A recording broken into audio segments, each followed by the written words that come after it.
Assalamualaikum warahmatullahi wabarakatuh. Perkenalkan, nama saya Dian Pratama Putri, Stambuk F5511904. Nah, jadi pada video kali ini saya akan menjelaskan mengenai tugas dari mata kuliah digital forensik. Yang akan dijelaskan yaitu bagaimana mendeteksi keanehan dari log website.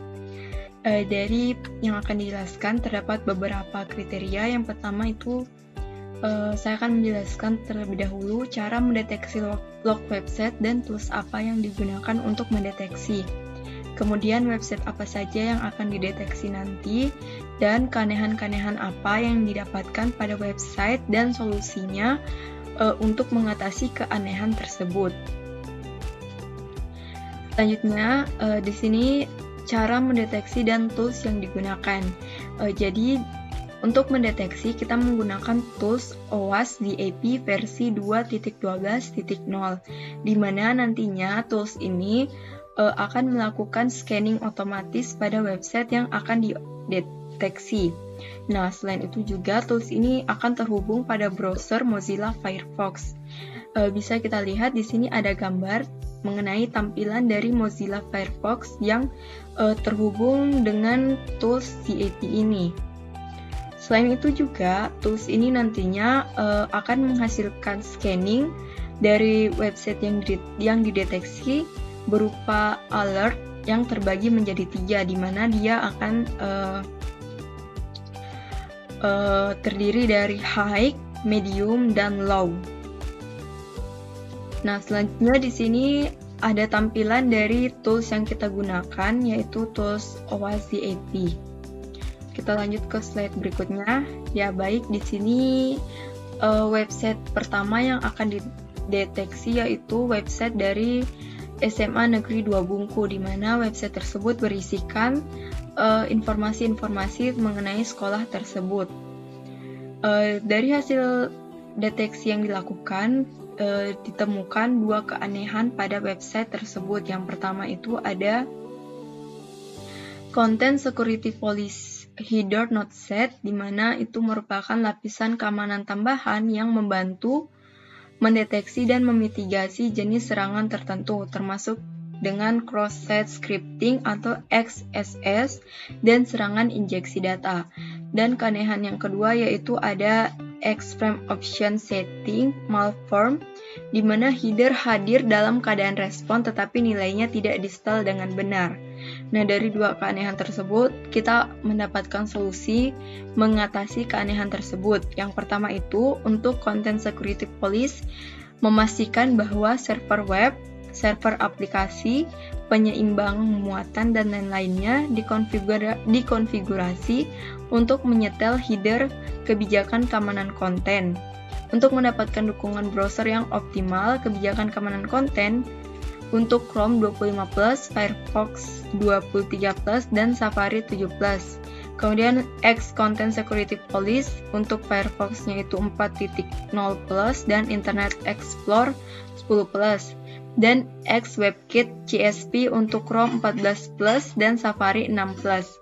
Nah, selanjutnya, solusi untuk X-Frame Option memastikan bahwa pengaturan yang valid digunakan pada semua halaman web yang dikembalikan oleh situs. Nah, di mana jika Anda mengharapkan halaman hanya dibingkai oleh halaman di server, misalnya itu bagian dari frame set, maka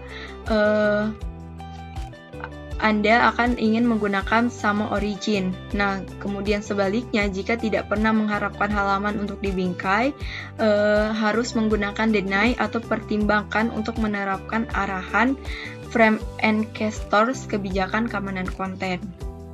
Selanjutnya, website kedua yang kita deteksi itu ada halaman fatekuntat.ac.id Fibel.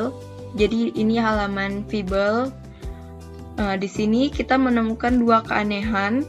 Yang pertama itu ada Content Security Policy, sama seperti sebelumnya, itu merupakan lapisan keamanan tambahan yang membantu untuk mendeteksi dan memitigasi jenis serangan tertentu. Kemudian keanehan yang kedua yaitu Absence of Anti anti-CSRF tokens, di mana tidak ada token anti-CSRF yang ditemukan dalam formulir pengiriman HTML. Dan pemalsuan permintaan lintas situs adalah serangan yang memaksa korban untuk mengirim permintaan HTTP ke tujuan target tanpa sepengetahuan atau niat mereka untuk melakukan tindakan sebagai korban. Penyebab yang mendasarinya yaitu fungsionalitas aplikasi yang menggunakan tindakan URL atau formulir yang dapat diprediksi dengan cara yang dapat diulang. Dan sifat serangannya adalah mengeksploitasi kepercayaan yang dimiliki situs web untuk pengguna. Dan solusinya untuk mengatasi keanehan tersebut, untuk yang pertama, Content Security Policy itu sama seperti sebelumnya. Dan untuk solusi dari keanehan yang kedua yaitu absence of anti-CSRF tokens, yaitu di mana untuk fase arsitektur dan desain menggunakan pustaka atau kerangka kerja terverifikasi yang tidak memungkinkan kelemahan ini terjadi atau menyediakan konstruksi yang membuat kelemahan ini lebih mudah dihindari, misalnya menggunakan paket anti-CSRF seperti OWASP CSRF Guard. Kemudian untuk fase implementasi, memastikan aplikasi bebas dari masalah script lintas situs, karena sebagian besar pertahanan CSRF dapat dilewati menggunakan script yang dikontrol penyerang. Lalu untuk fase arsitektur dan desain, membuat nonce unik untuk setiap formulir, kemudian menempatkan nonce ke dalam formulir dan verifikasi nonce setelah menerima formulir. Memastikan nonce tidak dapat diprediksi, lalu perhatikan bahwa dapat dilewati menggunakan XSS, lalu identifikasi operasi yang sangat berbahaya. Saat pengguna melakukan operasi berbahaya, mengirim permintaan konfirmasi terpisah untuk memastikan bahwa pengguna bermaksud melakukan operasi tersebut, lalu memperhatikan bahwa dapat dilewati menggunakan XSS. Dan yang terakhir itu menggunakan kontrol manajemen sesi SAP, di mana kontrol ini termasuk komponen untuk CSRF. Dan jangan gunakan metode GET untuk setiap permintaan yang memicu perubahan status. Lalu fase yang terakhir itu ada fase implementasi, di mana memeriksa tajuk perujuk HTTP untuk melihat apakah permintaan berasal dari halaman yang diharapkan.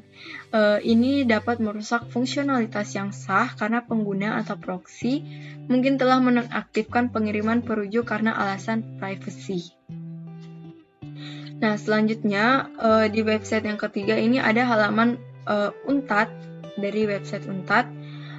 Di sini menemukan tiga keanehan yang bersifat medium, di mana ada Content Security Policy Header Not Set sama seperti halaman website pertama dan website kedua. Kemudian keanehan yang kedua itu ada absence of anti-CSRF tokens, dan ini juga untuk keanehan yang kedua ini sama seperti yang ditemukan pada website 2. Kemudian keanehan yang ketiga yang ditemukan itu ada missing anti-clickjacking header, di mana respon tidak menyertakan Content Security Policy dengan arahan frame uncasters atau X-frame option untuk melindungi dari serangan clickjacking. Nah, untuk solusi dari keanehan yang pertama dan kedua itu sudah dijelaskan, atau solusinya itu sama seperti website pertama dan website kedua.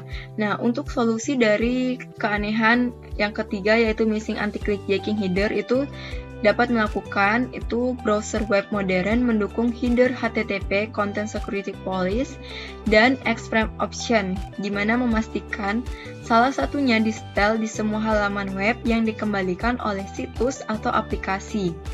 Nah, jika mengharapkan halaman dibingkai hanya oleh halaman di server, misalnya bagian dari frame set, maka